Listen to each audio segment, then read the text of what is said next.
साल 2026 बर्बादी और तबाही का साल है और इसको लेकर कई बड़े बड़े एस्ट्रोलॉजर्स ने प्रेडिक्शन कर दी है, भविष्यवाणी कर दी गई है और खुद जिसमें से बाबा वेंगा है जिन्होंने कहा था कि साल 2026 में तबाही का मंजर देखकर आप सबकी रूह कांप जाएगी। सिर्फ तीसरा विश्व युद्ध नहीं होगा बल्कि भूकंप आएगा, जल प्रलय आएगा और सब कुछ तहस नहस हो जाएगा, सब कुछ बर्बाद हो जाएगा।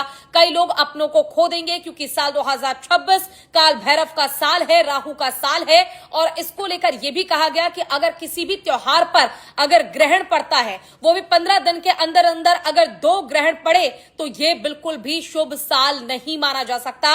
और 21 मार्च को लेकर यह प्रेडिक्ट किया गया है कि पहला अटैक भारत जो है वो पाकिस्तान पर 21 मार्च को करेगा और इस तीसरे विश्व युद्ध में इन्वॉल्व हो जाएगा। यानी ईरान के बाद अब बुरे हालात पाकिस्तान के होने वाले हैं। पाकिस्तान को एक ओर से अफगानिस्तान और दूसरी ओर से भारत घेरेगा और ऐसे में लाजमी सी बात है कि जब भारत अटैक करेगा तो पाकिस्तान भी बदले में अटैक करेगा, रुकेगा नहीं। इसके बाद यह भी कहा गया कि 20 मार्च के बाद आप बहुत पछताने वाले हैं कि आपने सोना चांदी पहले क्यों नहीं खरीदा, क्योंकि सोने चांदी के दाम जो है वो आसमान छुएंगे। सोना 2.5 लाख के पार और चांदी 4.5 लाख के पार पहुंच जाएगा। अप्रैल महीने को लेकर भी प्रेडिक्शन की गई है कि 2 अप्रैल से 19 अप्रैल बहुत ज्यादा खतरनाक होगा चाइना, रशिया और कंबोडिया के लिए, क्योंकि बहुत भयंकर भूकंप आएगा। इतना भयंकर यह भूकंप होगा कि ऊंची ऊंची इमारतें तो गिरेंगे ही, साथ ही कई लोगों की जान जाएगी, कई लोगों की मौत होगी, कई लोग अपनों को खो देंगे। और यह भी कहा गया है मार्च, अप्रैल और मई इन 3 महीने में आपको भूलकर भी बैंक में पैसे नहीं रखने हैं। अपने पास जितना ज्यादा हो आप कैश रखना, क्योंकि इमरजेंसी की सिचुएशन इस दौरान बन सकती है। साथ ही मई महीने के लिए कहा गया 17 मई से 15 जून में केरल और तमिलनाडु में जल प्रलय आएगा। इतनी ज्यादा बारिश होगी कि तबाही का मंजर हो जाएगा और चारों ओर सिर्फ जल प्रलय होगा, बाढ़ आ जाएगी, सब कुछ बर्बाद हो जाएगा।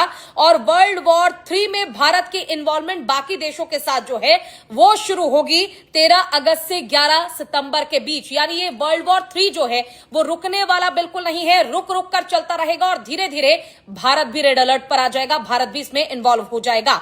इसलिए बहुत जरूरी है कि आप सावधान रहें और इन 4 बातों का ध्यान रखें। पहली चीज, आप अपनी गाड़ी में पेट्रोल और डीजल जरूर भरवा लें, टैंक को फुल करवा लें। दूसरी चीज, आप अपने पास लगभग 2 महीने का खाने पीने का स्टॉक रखें, अनाज अपने घर में जरूर रखें ताकि इमरजेंसी की सिचुएशन में आप परेशान ना हो पाए, क्योंकि लॉकडाउन हो जाएगा। तीसरी चीज, आप अपने पास कैश जरूर रखें, क्योंकि ऐसी सिचुएशन में यूपीआई काम नहीं करेगा, बैंक नहीं खुलेगा और आपको दिक्कत हो सकती है। और चौथी चीज, और विदेश यात्रा से आप जरूर बचें, क्योंकि साल 2026 वाकई खतरनाक होने वाला है और ये आप खुद देखेंगे। इस पर आपका क्या कहना है, कमेंट कीजिए।